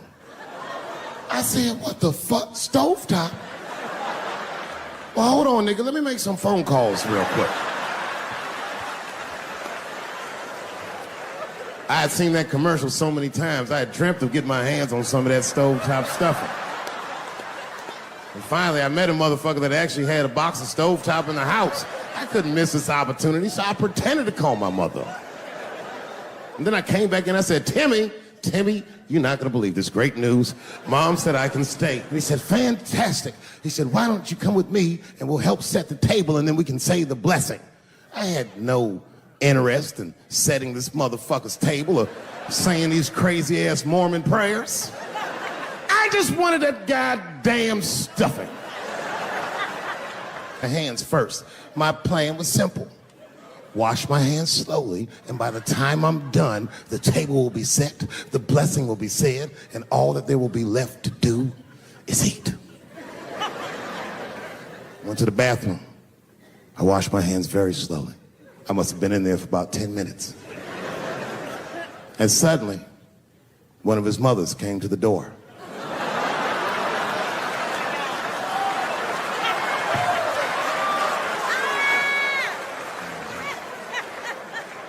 She was like, "Hi, David, right?"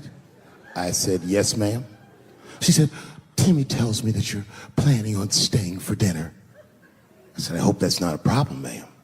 She says, "No, it's no problem. In fact, we'd love to have you. It's just that we weren't expecting company. And I'm afraid there's not enough stovetop stuffing for everybody." So I kicked her in the pussy. Bam! Ladies and gentlemen, I told you I'm dope, nigga. I told you what I was gonna say and you still didn't see it coming. And that's why I make the big bucks.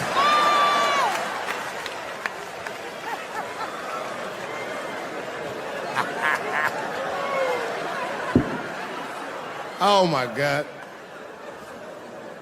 But there's a more important reason that I would stop doing comedy right now. And this reason is the real reason that's been percolating, and it really is the crowd, not you. I'm talking about the crowd on the big stage. It's too hard to entertain a country whose ears are so brittle. Motherfuckers are so sensitive, the whole country is turned into bitch-ass niggas.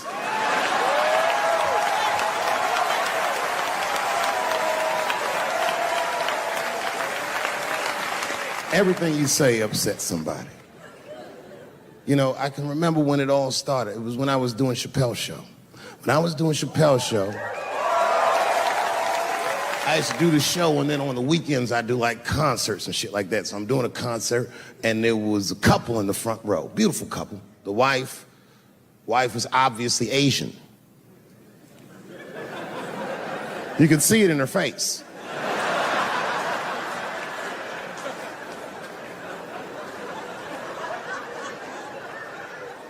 The husband This motherfucker was mysterious, to say the least.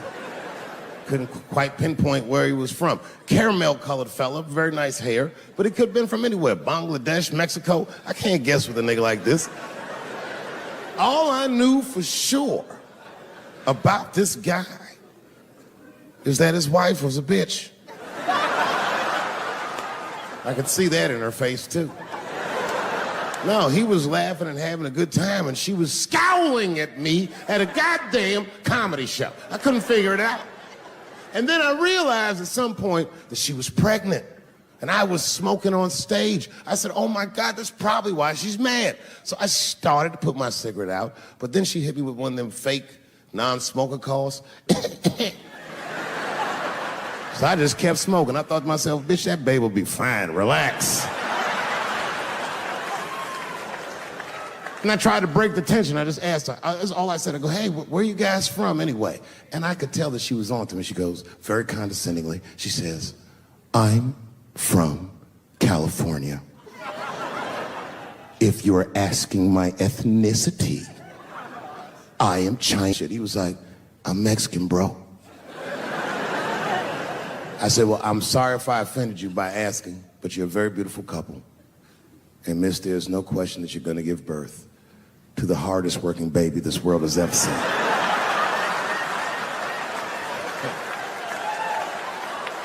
That's not a bad joke. She got very upset. She got up to leave immediately, but she didn't just leave. She had to take one last dig at me on the way out. I will never buy one of your fucking DVDs again, Dave Chappelle. I said, ma'am, with all due respect, Chinese people don't buy DVDs.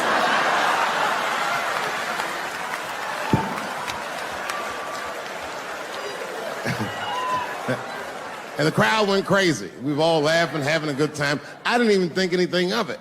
And then just 3 days later, this lady sends a fucking letter to my promoter telling him not to book me for shows anymore because I was, quote, racist, and I'm quoting her, insensitive to the nature of my interracial marriage. I was like, word, bitch, I was.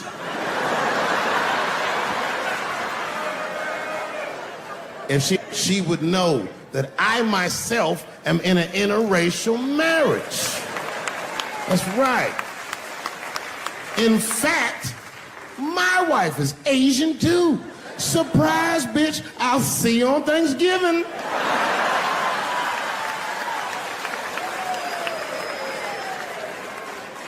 But my wife's not Chinese. She's Filipino. That's right, that's right. And our kids are Puerto Rican somehow, so there you go. But I don't give a fuck about interracial marriage. In fact, you know what? My mother is half white. A lot of people don't know that. Well, all right, you were a little too excited, but okay. A lot of people don't believe me when I say that, but it's true. You can't tell looking at me, but if I grew my hair out, you would think you was at a fucking Cat Williams concert. My shit is beautiful. But motherfuckers are just taking it too far. I don't know why or how everybody got this goddamn sensitive. You know who hates me the most? The transgender community. Yo, yeah, these motherfuckers. I mean, I didn't realize how bad it was. These motherfuckers are really mad about that last Netflix special.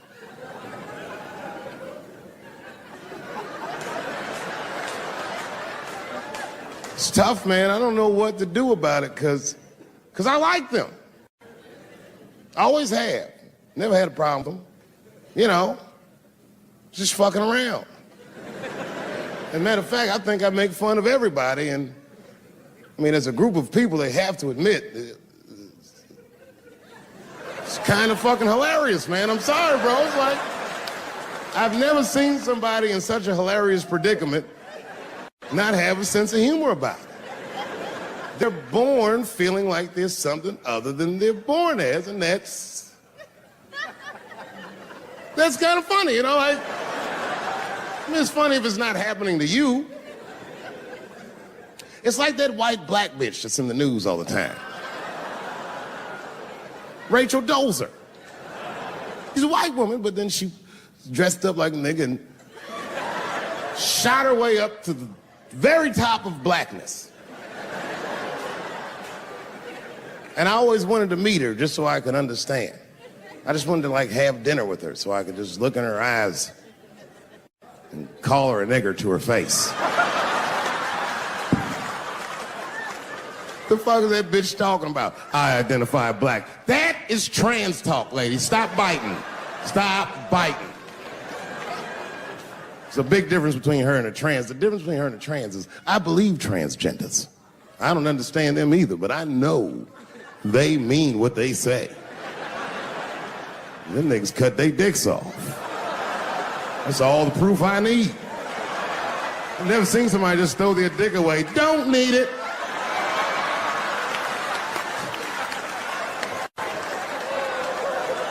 I don't understand, but I believe you and I support your decision, motherfucker.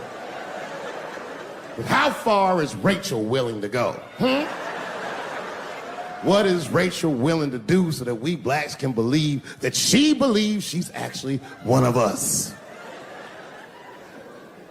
Bitch, are you willing to put a lien on your house? Invest in a mixtape that probably won't work out?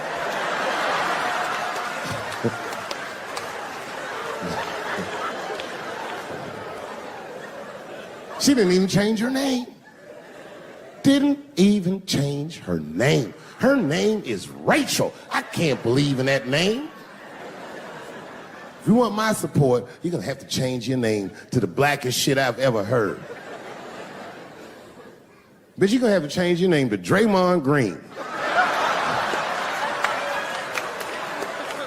I don't know a blacker name than that. That shit is black on paper. If you type Draymond Green into Airbnb, that shit will log off automatically.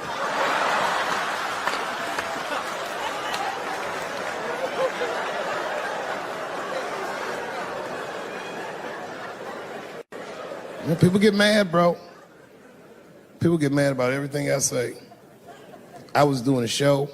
I was in Portland, Oregon, and I was checked in a hotel under the name Charles Edward Cheese.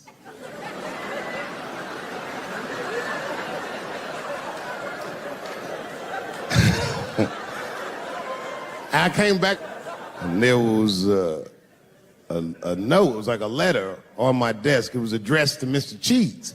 So obviously, I'm going to assume that whoever wrote this letter must be an intimate friend of mine. This is not some kind of name that a person would just guess. But then I opened the letter, and it turns out I don't know this person at all. It's a fan letter. You know, I'm not even used to the idea that I have fans, but I'm grateful for it. And even though I'm grateful for fans, I don't read those letters. Be nice if I did, but realistically, it's like, what am I, Santa Claus, nigga? I don't have time for this. Like, got shit I want to do. I'm trying to chill. Read all these dreams and wishes from strangers. But I read it. I'd already opened it. So I just read the whole letter. And you know what, man? Whoever wrote this letter truly loves me. I mean, they were really fucking nice in the letter. And then they described to me what it was like to come to the show, how excited they were, how much fun they were having. And then they said that when I got to my jokes about transgenders, that they were, quote, devastated. Because it turns out that whoever wrote the letter was transgender. Now, I'm going to be real for a second. You got to understand, I never feel bad about anything I say up here.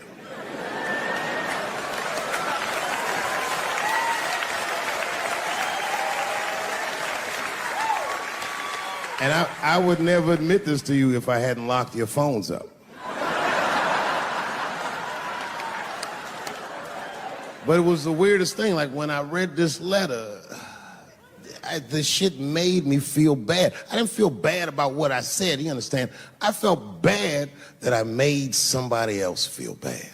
To be honest, I don't even know what I said that upset that person. I have so many transgender jokes.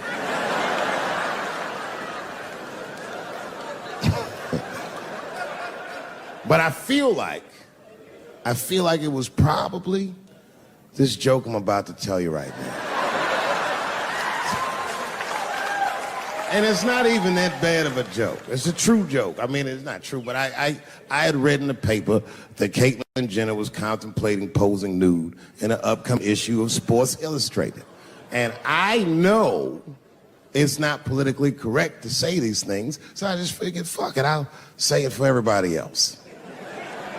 Yuck. Oh, sometimes I just want to read some stats.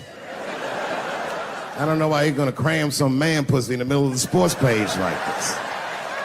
I just didn't think that was the place for it. But I wasn't saying anything like Caitlyn Jenner's a bad person. I'm not mad at her for doing it. Not even mad at Sports Illustrated. If I'm mad at somebody, I'm probably just mad at myself. You understand?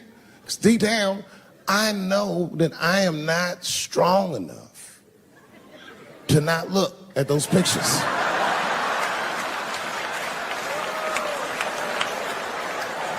And I don't think I'm ready to see what she's trying to show me. So Caitlyn, goddamn it, if you go through with this thing, bitch, you better go hard or go home. I want you to go all the way. Hustler style. Do you know what hustler style means, miss? That means spread the lips.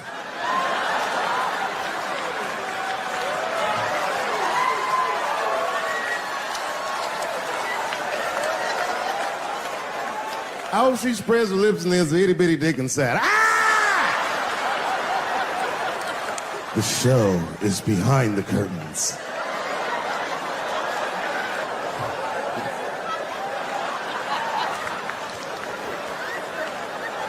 I don't know what I said that upset that person.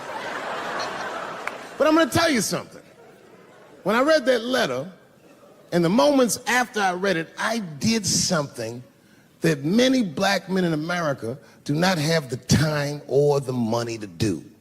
I thought about how I felt.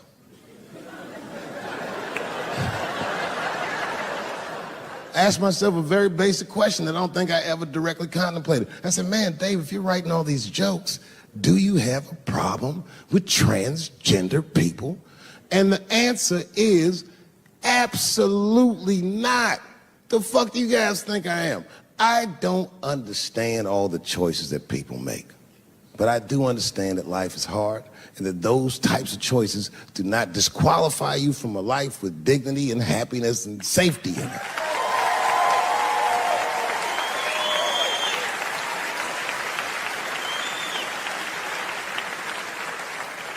But if I'm honest,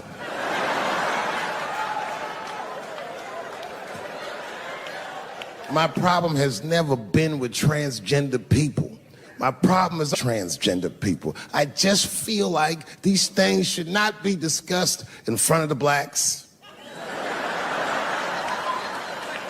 It's fucking insulting, all this talk about how these people feel inside. Since when has America given a fuck how any of us feel inside?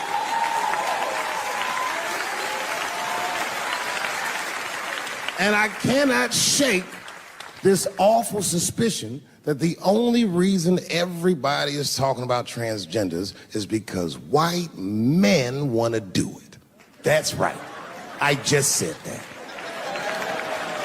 If it was just women that felt that way, or black dudes and Mexican dudes being like, hey, y'all, we feel like girls inside, they'd be like, shut up, nigger. No one asked you how you felt.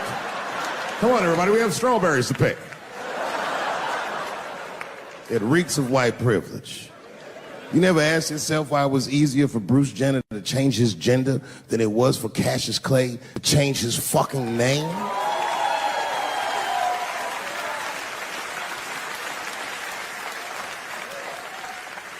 And if I were to be brutally honest,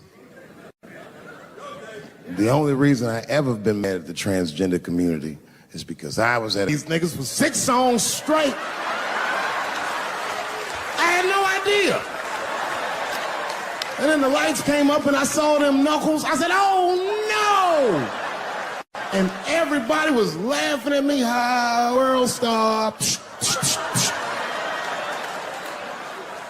I said, why didn't you say anything? And then I heard that sultry voice. I didn't say anything, Dave Chappelle. because I was having a wonderful time. And I wasn't sure how you'd feel about it. I said, you knew how I'd feel.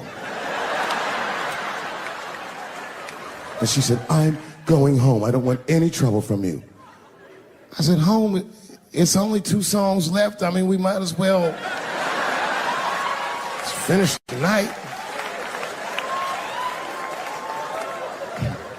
And we ended up having breakfast together.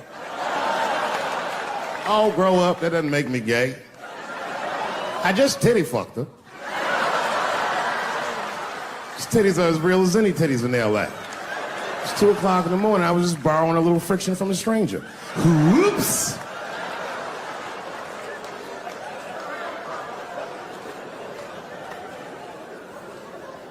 It's the madness of youth. It's the types of mistakes that a man makes when he's young. I wouldn't even know that it's necessarily a mistake. It was a wild night out. But I don't do it like that anymore. I'm old. I'm 44 now.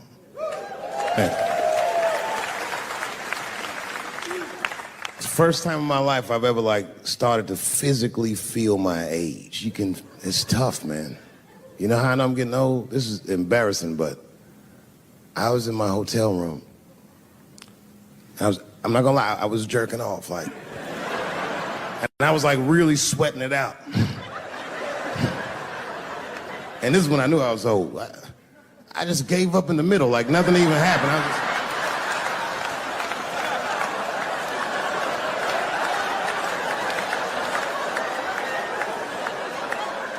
I don't like looking at my dick anymore.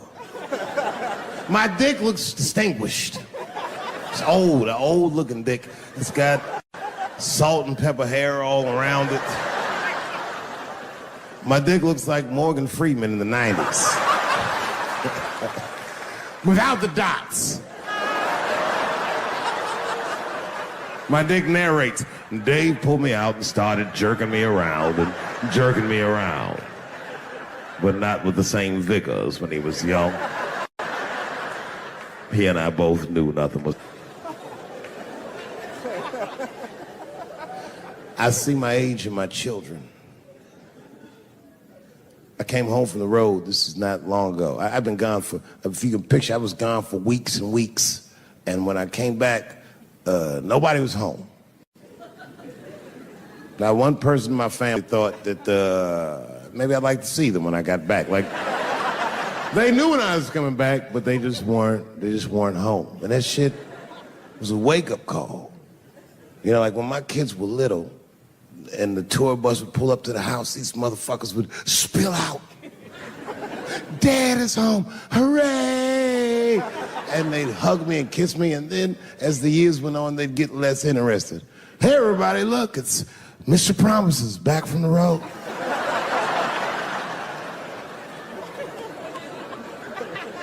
But an empty house, that's some cold shit. And I went into my oldest son's room. I was like, hello, hello. He was gone. And I'd never done this to him before, but for some reason I just did it. I just looked through his shit. Just to see who this motherfucker was becoming. And I found these notebooks and I started going through them. Written as his handwriting. I didn't even know this nigga wrote poems. And then I looked through his drawers and I opened up his middle drawer. And I found this rolling paper.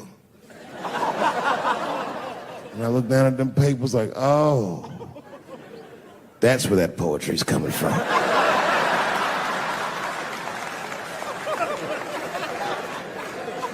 And that shit broke my heart. I mean, I smoked weed, but I mourned my son's innocence. And I cried a little bit. And I took his papers upstairs to my room. Rolled some weed that I'd hid from the family. And I got really high. And then I got paranoid, so I put his papers back how I found them.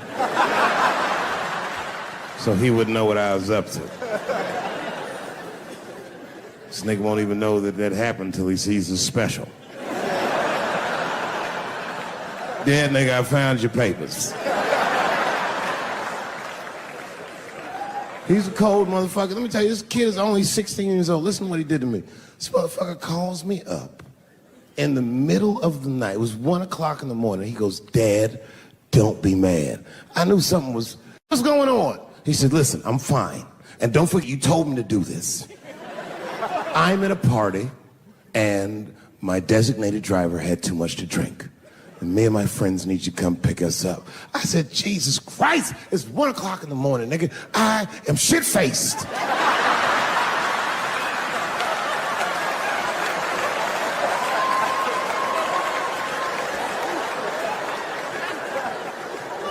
But I figured, fuck it, it's better me than some kid.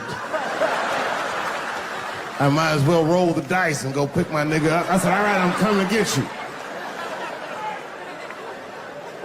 Just give me the address and I'll be right there. And then he gave me the address and I was shocked. I said, son, you are not gonna believe this, but I'm at the same party, nigga.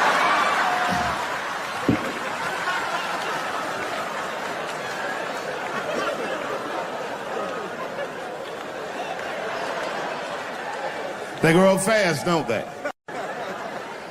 Can I ask you a weird question? I don't want to make you feel uncomfortable. You don't have to answer it, and if it doesn't go well, we'll just edit it out anyway. Is it weird to be the only white people in a row?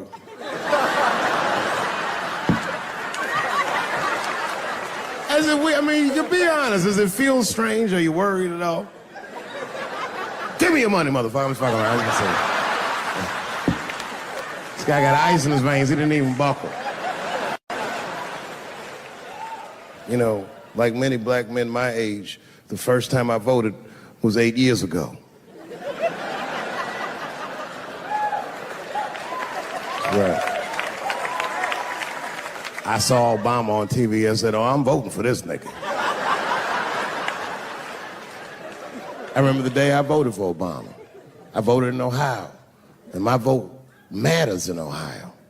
Ohio is a battleground state. But when I pulled up to the polls, all the soldiers were in line. There were so many black people in that goddamn line. I didn't even know it was the polls. I thought it was a check cashing place.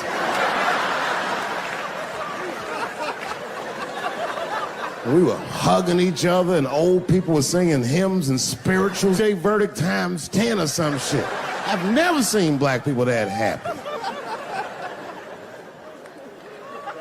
8 years later, I'm pulling up to the polls again. This time, I'm driving a brand new Porsche because the Obama years were very good to me.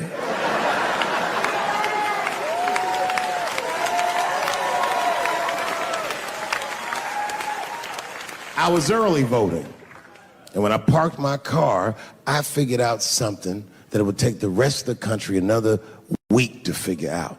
I understood that Donald Trump was going to be our next president because in Ohio, unlike D.C., you could see the results in the parking lot. Saw these goddamn pickup trucks and tractors and shit.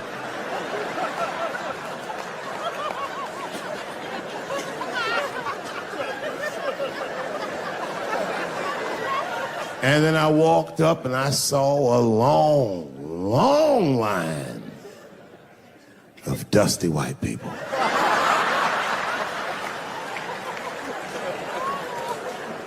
Yes, ladies and gentlemen, these were the poor whites. And I must tell you, I've never had a problem with white people ever in my life. But full disclosure, we've gotten a lot of trouble out of them. And I'd never seen so many of them up close. I looked them right in their coal-smeared faces. And to my surprise, you know what I didn't see? I didn't see one deplorable face in that group. I saw some angry faces and some determined faces, but they felt like decent folk. No, they did. In fact, I'm not even lying, and I didn't sound fucked up, but I felt sorry for them. I know the game now. I know that rich white people call poor white people trash. And the only reason I know that is because I made so much money last year, the rich whites told me they say it at a cocktail party.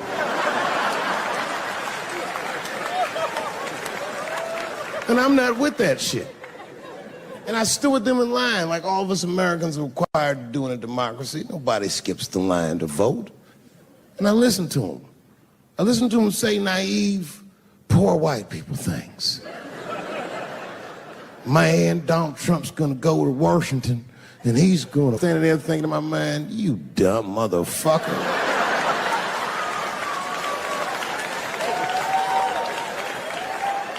You are poor. He's fighting for me.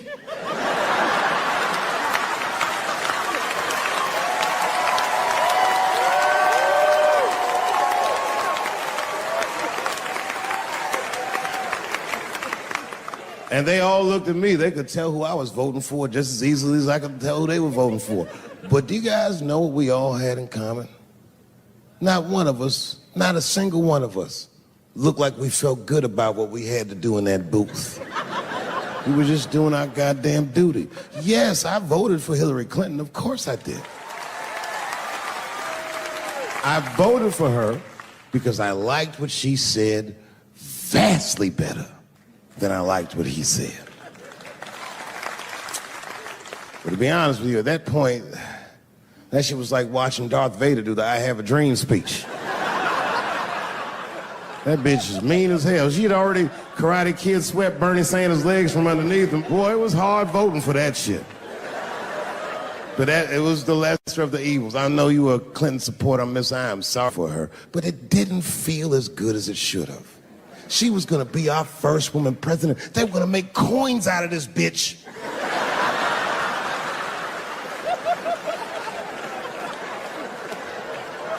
And somehow she just missed the dunk. Of course she should have beat him. Of course she should have beat him. You know what voting for her felt like? It was bittersweet. It felt like I was lucky enough to eat Halle Berry's pussy. And whilst I was doing so, she fucking farted in my face, man.